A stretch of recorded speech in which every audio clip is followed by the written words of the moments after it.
ওদের এত খুজলির বিমারি, সালাম ফিরিয়ে উঠে পালিয়ে। এত খুজলানি কিসে ভাই?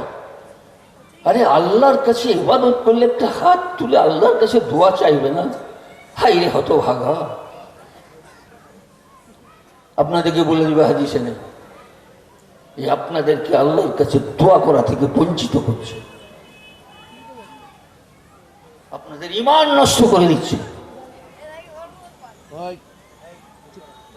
ইমাম বুখারী দ্বিতীয় খণ্ডটা দাও, কিতাবুদ দাওয়াত, কিতাবুদ দাওয়াতে ইমাম বুখারী রাহমাতুল্লাহ আলাইহি বলছেন, আদ-দুআ বাদা সালাহ, নামাজের পরে দোয়ার অধ্যায়। দোয়া করতে হবে নামাজের পরে।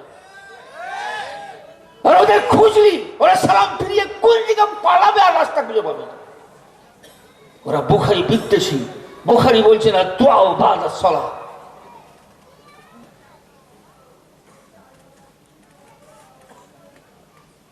ইমাম তিরমিজি রাহমাতুল্লাহ আলাইহি তিরমিজি শরীফের মধ্যে হাদিস বলছেন, সাহাবারা জিজ্ঞাসা করছেন, ইয়া রাসূলুল্লাহ, সবচেয়ে বেশি দোয়া কোন সময় কবুল হয়? আল্লাহর রাসূল সাল্লাল্লাহু আলাইহি সাল্লাম বলছেন, তাহাজ্জুদের সময় আর প্রত্যেক ফরজ নামাজের পর দোয়া আল্লাহর কাছে কবুল হয়। আপনাদেরকে দোয়া থেকে বঞ্চিত করার জন্য ওরা বলছে এটা বেদাত, বেদাত, বেদাত, বেদাত। ইমাম বুখারী বলছেন দোয়া বাদা সালাহ, নামাজের পর দোয়া। দেখাবার উদ্দেশ্য, কেউ যদি মনে করছেন আমি ভুল দেখাচ্ছি, এসে দেখে নেন। আর দোয়া ও বাদা সালাহ,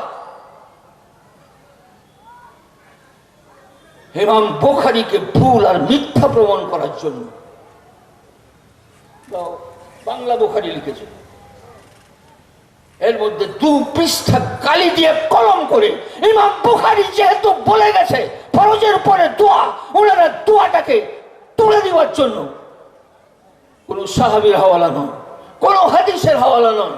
ওনারা হাওয়ালা দিচ্ছে অমুক মাওলানাই বলেছে, অমুক মাওলানা, বেশি ভগতেরই মাওলানা। আপনি বলবেন এতগুলো হাওয়ালা, এত লোক বলছে, সব আহলে হাদিস মাওলানা।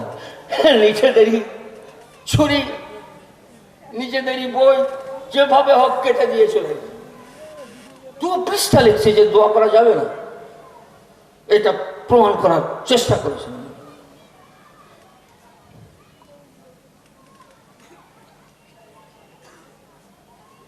আবার কেউ কেউ একটু ভালো বলে, না দোয়াটা আছে, হাত তোলাটা না। আরে দোয়া থাকবে, হাত তোলা থাকবে না? এত অন্য মানুষকে বুঝাবার কি প্রয়োজন আছে আমি জানি না।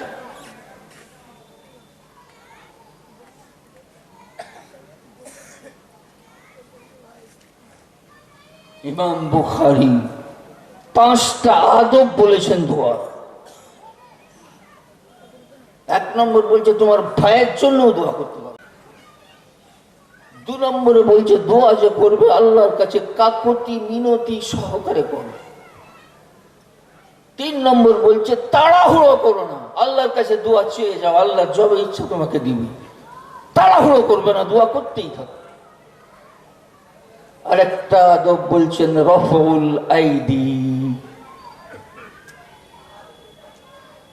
কি মানে রফউল আইদি?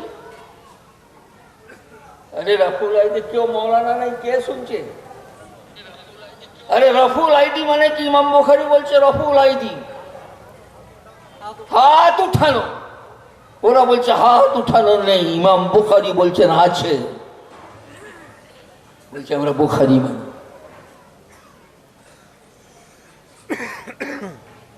মিথ্যাবাদী, মিথ্যাবাদীর দল। আরে হাদিস নয় ওরা, ওরা মিথ্যাবাদীর দল। ফেরাউনের থেকে বেশি মিথ্যাবাদী, শিয়ারের থেকেও বেশি মিথ্যাবাদী।